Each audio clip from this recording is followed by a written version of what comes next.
Hi, I'm Georgia Lieneman and welcome to Friday 5 at 5. The Central Coast has a new mayor this week. In what appeared to be a predetermined outcome, Labor's Lisa Matthews won the midterm ballot 8 votes to 6 over LNP councillor Chris Burke. In a surprise to many, the incumbent mayor Jane Smith did not seek re-election and voted in favour of Matthews.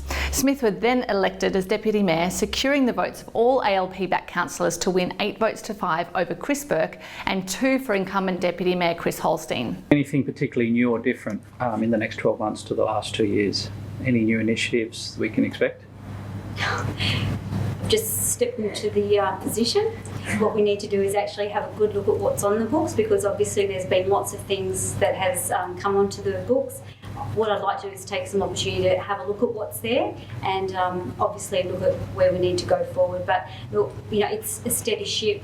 We're coming into an election year, and I don't think that we need to be rocking the boat too much. We just need to actually, dig some soil, turn and get some things that are already in the plans on the table.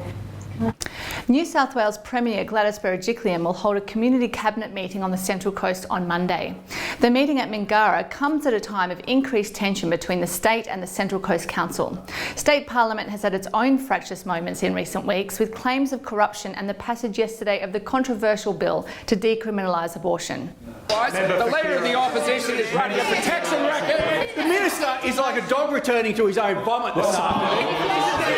If you're too lazy, now I am seeking whether she is in fact involved in a cover-up. I'm happy to table Member check for Cogger will be removed from the House. Wong to Chris Minns, which has been ICAC. Move a motion, you coward. Move a motion, you coward. Against this backdrop, Terrigal MP Adam Crouch declared during Parliament that the Central Coast Council was in a state of chaos. Speaker, I give notice that tomorrow I shall move that this House 1 condemns the Labor Independent Alliance of Central Coast councillors for voting to hand back $4.6 million for the Winnie Bay Clifftop Walk project. 2, notes their bumbling and fumbling has damaged our region to the tune of $4.6 million. And 3, notes this is the first time this type of funding has ever been handed back by any local council in New South Wales. In its regular meeting on Wednesday, the Council rejected a motion by Councillor Greg Best to meet with the member for Terrigal specifically to discuss his concerns. In speaking to the motion, Councillor Best said that the Council needed to acknowledge that a large part of its funding came from state government and that the Council needed to maintain a strong working relationship with sitting members.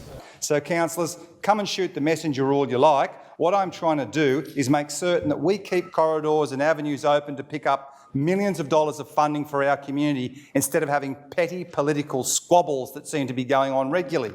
My motion seeks to, 1, that we note with great concern the media statement. Does anyone have anything but great concern to that media statement? I mean, does it not concern you that a state member did that? You think it's just water off a duck's back and we'll ignore it? Okay, that's fine. That's why you guys are in charge. We weren't in disarray, we weren't in chaos. Similarly, Winnie Bay, from the people, like I'd never been to Winnie Bay till I was on council, but I went down there, probably been 3 or 4 times now. But people just said they agreed in principle. Then all the detail came out and they said, wait, hang on, we don't want this. There's no point in giving us money for something we don't want. Data shows that staffing at Wyong Hospital has not kept up with the rapid rise in the number of patients presenting to its emergency department. The hospital is among the worst 5 in New South Wales for wait times, and about 30% of patients are made to wait in emergency more than 4 hours. The New South Wales Nurses and Midwives Association this week held a rally at the hospital to launch a campaign to the state government to deliver on its election promise of 5,000 more nurses across New South Wales. We need better staffing in emergency. It's getting to a point where it's not safe for the community anymore and we need to provide better care. 1, 2, 3! When do you want it? Now! We have had a 12% increase in ED presentations at Wyong alone just in April and June this year. Seeing sicker and more complex patients that need more of our care and more of our time. You're stressed to the eyeballs and we're hearing it very loud and clear. We've got nurses, leaving a shift and struggling to come back the next day purely because we are so exhausted and we're so tired, and there is a lot of sick leave now happening as well. They're not filling the gaps because they can't find anyone. Even the casual staff, struggle to come up to ED because of how busy it is. Plans for a new primary school at Warnervale are now on public exhibition. The new school at 75 Warnervale Road will initially allow for another 460 students and then increase in stages to eventually accommodate 1,000 students. All existing structures on the 4.6 hectare site will be demolished to make way for 20 classrooms, 2 special education units, a school hall, library, administration building and playground and game courts. The project is estimated to cost $32 million. Construction is to commence in 2020 and is expected to be completed in time for the commencement of Term 1 2022. And in sport, the Wyong Roos have taken out the 2019 Central Coast Baseball Association First Grade Premiership after an exciting 5-3 win over the long-time rivals Wyong Wolves. The win saw the Roos deny the Wolves their 4th straight premiership. The Roos' Pat Mart was named the association's First Grade Player of the Year, and one Roos supporter caught the final moment of glory on video. Yeah, JP, here you go. We'll get there. Come on,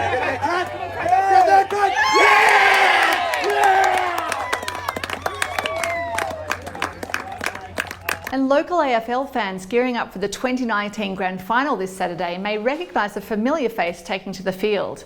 Giants player Daniel Lloyd received his call up to the GWS Giants from the Killarney Vale Bombers during the club's 2016 rookie draft and has since quietly cemented his place in the Giants team. It look like they're well positioned here to take the mark, although Mills can't complete it. The ball was hungry to pick it up. Lloyd, was it touched? Spectacular goal. Real heartbeat from there in the centre. Ball comes wide for Lloyd. He just bangs away a goal. And was it touched on the line? I don't think so. Opening comes for Williams. Great vision. They're on here, the Giants. It sits for Lloyd, and he'll bang it through.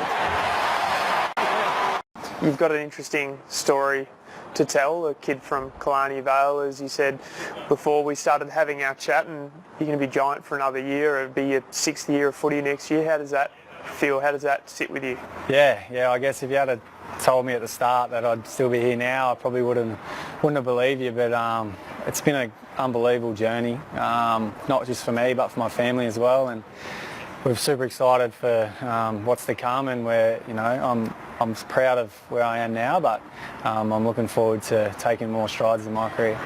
If the Giants can topple the hotly favoured Richmond Tigers, they will be the first club to win the premiership in their maiden grand final. And soccer fans on the coast are keenly awaiting Wednesday night's semi-final of the FFA Cup, which kicks off at 7:30 at Central Coast Stadium. The Mariners will be close to full strength for the clash against Adelaide United with the return of Michael McGlinchey. And we close this week with the news that the Australian Reptile Park has launched its own special daycare centre, hosting a group of newborn Tasmanian devil joeys. The iconic marsupial is under threat from devil's facial tumour disease, which has wiped out over 95% of the devil population since 1996.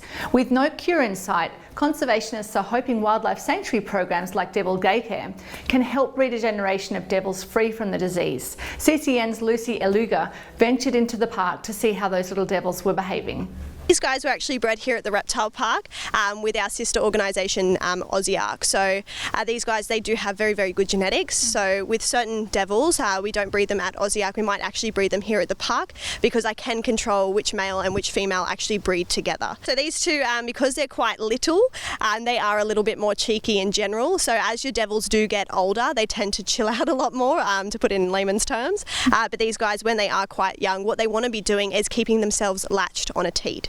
And that's their comfort. That makes them feel like they've got their mum around. So sometimes when I pick them up, they might latch themselves straight on me because I am their mum, but it depends on where they're biting me as to how much it does hurt. As an adult, these guys actually have the strongest jaw pressure of any living mammal for their body size. The school holidays, you can actually come into the park, you can handle a devil, which is pretty special. Not many places actually do that. So you can get a photo with them, and all proceeds will actually go straight to Aussiark and doing your part for the devils.